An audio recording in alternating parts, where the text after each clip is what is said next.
I assume that you're watching this video because you're thinking of contemplating separating from your spouse. Maybe you're even the first stages of separation and trying to figure out, did we make the right decision? Sometimes there are people who will tell you to do that. People like family and friends, because of the fact that if they see you in pain, they want to help you get out of that pain. And if they think being away from that person will do that, then they'll recommend it. But understand that family and friends can sometimes be biased, and they love you. There's nothing wrong with that, but may not be giving you the best advice. Or maybe even a therapist or a counselor is recommending that you try separation for a while. Well, if you're still trying to make that decision, may I give you some suggestions to consider before you decide finally what you wish to do? Hi, I'm Dr. Joe Beam with MH International. Every year we work with thousands upon thousands of marriages from all over the world. And whatever the situation you're facing, my guess is we face something very similar to it, if not exactly the same with some other couple, because we've been doing this for decades.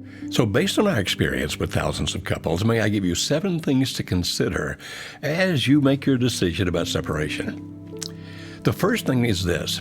If you separate, you will feel some relief, but that may be a bad thing. If you're thinking, what does that mean, Dr. Beam? Think of it this way.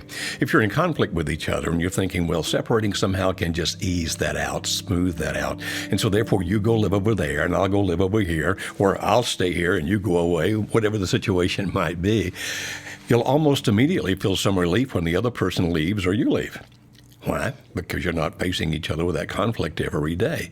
And you might be thinking, well, isn't that really a good thing in the long run? Well, not necessarily, because of this. Understand that people who avoid conflict actually increase the likelihood of divorcing dramatically.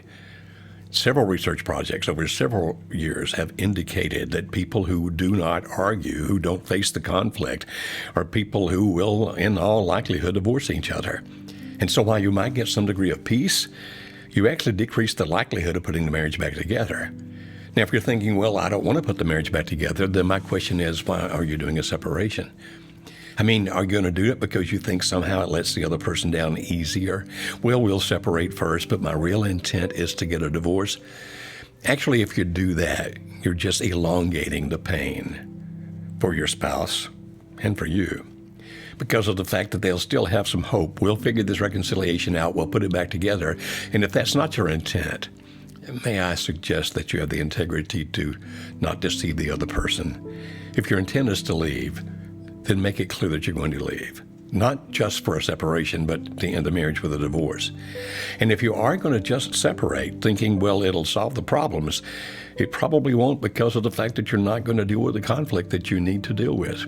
Oh, number 2, in my list of 7 things, you'll increase your living expenses. Now, some people separate by living in the same house, and that can actually, not cost all that much extra money. But most people are going to go out and rent an apartment or buy a house. Even sometimes they'll go live with some friends out there. And you'll think, well, if I live with my friend, then I'm going to be okay. It's not going to cost that much extra money. Believe it or not, even that will, because of the fact that your friend's probably going to expect you to help pay some of the expenses. Plus the fact that your friend's going to be wanting to do some things that maybe you're not doing right now, going out and having fun, partying here or there, and that actually winds up costing money. And obviously, if you wind up renting another place, that's going to cost you money. So the second thing to consider is it's going to cost you some money. Your living expenses will increase if you decide to separate. And if money is already tight, that can create quite a problem. Do you know in America, a great percentage of children, if their parents divorce, those children now live under the poverty level? Why? Well, you took an income and split it in half. And if you have any kind of financial difficulties like that, don't just think about how it's going to affect you, but how it's going to affect your children by doubling those expenses. Third thing to consider. You actually are going to lose some legal protections that you would have, for example, if you did a legal separation. And by the way, I'm not encouraging separation at all. I'm just saying if you separate, don't think that somehow that sets you free in some fashion. If one of you, for example, were to win the lottery while you're separated, it's still community property. It belongs to both of you, not just to one. On the other hand, if while you're separated, one of you racks up a great deal of debt, and you're not legally separated or divorced, then that debt may be your onus, your problem as well. And so understand that by being separated, you're not being legally protected. And you think, well, we're not legally protected if we're living together. I agree. But sometimes people think because they're living apart that somehow that changes that, and it does not. And here's the fourth point. By being separated, you do increase the likelihood that one or both of you might be involved with someone else. We hear it all the time at Marriage Helper. Well, I got involved with that other person while we were separated. Therefore, it's not cheating. It's not an affair. I mean, we were separated at the time. Like I said, we hear that all the time, regularly from people. You say, well, how could that happen if we're just separated? Well, remember, you've gotten away from some of the conflict, and maybe you're now out kicking up your heels a little bit, and there are always other people in the world. And what if you start spending some time with one of them? Maybe just seeing them at the bar, or talking to them across the cubicle at work, or sitting next to them in a pew at church. And in those conversations, you begin to develop this relationship with each other, and you think, well, I'm not really with my husband or wife anymore. And if you're thinking, I would never, ever do that, understand that when you think you'll never do something, you may actually be more susceptible because you won't put up the barriers you need to. And even if you wouldn't, maybe your spouse would. What I'm trying to say is this: it increases the temptation. Therefore, it increases the likelihood of somebody being involved if you're actually separated. Number 5, if you have children, you're going to have to figure out how to split up the parenting responsibilities. It's not fair to leave it with just one or the other. You need to figure out how to do that together. And you realize that that's going to be a difficult thing to do because of the fact if you're living in different places, then where do the children sleep on this night and that night? How does it affect their going to school or being to school on time? And always, how does it affect the kids if one of us then, that they expect to show up and spend some time with them, gets caught up doing something else and can't get there? How does it affect that child that way? Who makes the decisions about the health cost, about whether this child has the surgery or not? Who talks to the teachers at school? And so if you're going to separate and you have children, you need to think all those things through in advance. And then there's another right under that, number 6. If you have children, who's going to explain to them what's going on? You can't just move out and expect your children not to worry about that and wonder about that.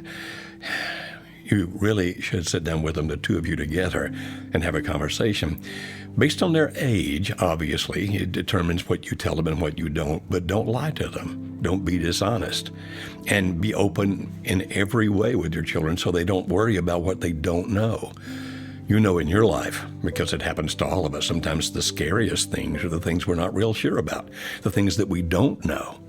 Like, oh, I've got something going on. It may be cancer. It's terrifying to even go to the doctor because I wonder what might be about to happen. Your kids go through that as well. And then the 7th thing is this: if you actually separate, you will increase the likelihood that you're going to divorce. Now realize some counselors and therapists tell people you need to separate. Sometimes they'll even do this thing called a directed separation. Well, you live over there and you live over there for at least 6 months, and I'll talk to each of you in between, do therapy with you, and I'll tell you when it's time for you to come back together. I think there's some awfully good therapists and counselors out there, people who are worth their weight in gold. But in my mind, somebody making those decisions for you has overstepped the boundaries by far.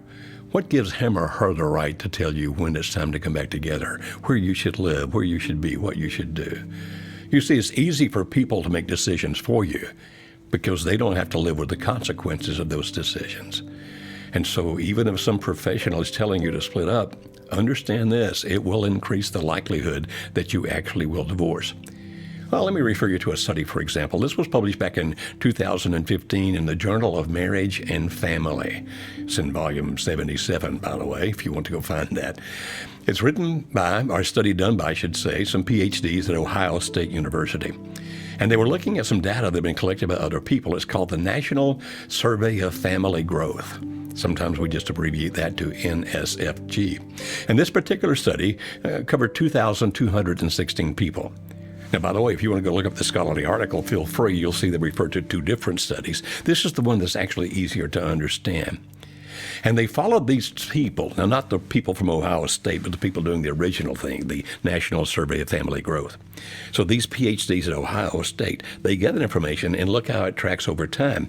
And they look to see how many people actually separated, and among those who separated, how many of those actually wound up divorced rather than putting things back together. In the NSFG, Now, again, remember, that's the National Survey of Family Growth. That was 2,216 people. They found that 53.6% of separations ended in a divorce after 1 year. 80.3% ended in divorce within 3 years, and 86.9% ended in divorce within 5 years. You say, what do you mean? Well, obviously, one thing there is the longer they were separated, the more likely they were to divorce. But they found on average that people, more than half by far, and up to 87% of people who separated actually never put it back together. I don't have the numbers right in front of me, but if you decide to read that research, you'll find that in their study, they also found that a great percentage of people who had separated for a while and then got back together wound up divorced anyway. Why? Because all of the things I've been talking about. The fact that you are apart. You're now spending your money in different ways. You're parenting not together anymore if you have children. Other people are coming into your world. You're avoiding the conflict. And if you don't resolve the conflict, there's no way to put it back together. Now, sometimes people say, well, Dr. Beam, it sounds like that you're against separation. And typically, we would advise against it. Now, it's your decision. Just as I said, no counselor should be able to tell you what to do, no family member or friend to tell you what to do, then neither should I. But I wanted to get these 7 points in front of you to think about as you make that decision. And if you say, well, Dr. Beam, have you ever advised anybody to separate? It's been pretty rare, but I've done it. You see, because of what reason? If someone is in danger, like this person has a temper and keeps causing pain to the other people by hitting on that person. I mean, physically hitting that person. A woman several years ago told me that he tries to kill me every time he gets drunk, and he gets drunk every Friday night. My suggestion to her was, you'll only be safe if you're not with him until he learns how to handle those problems. And so, yes, we would even advise or recommend to people they separate if someone is in danger, you or your spouse or your children. Otherwise, our experience, and by the way, we've been doing this since 1994. We've been around for a while.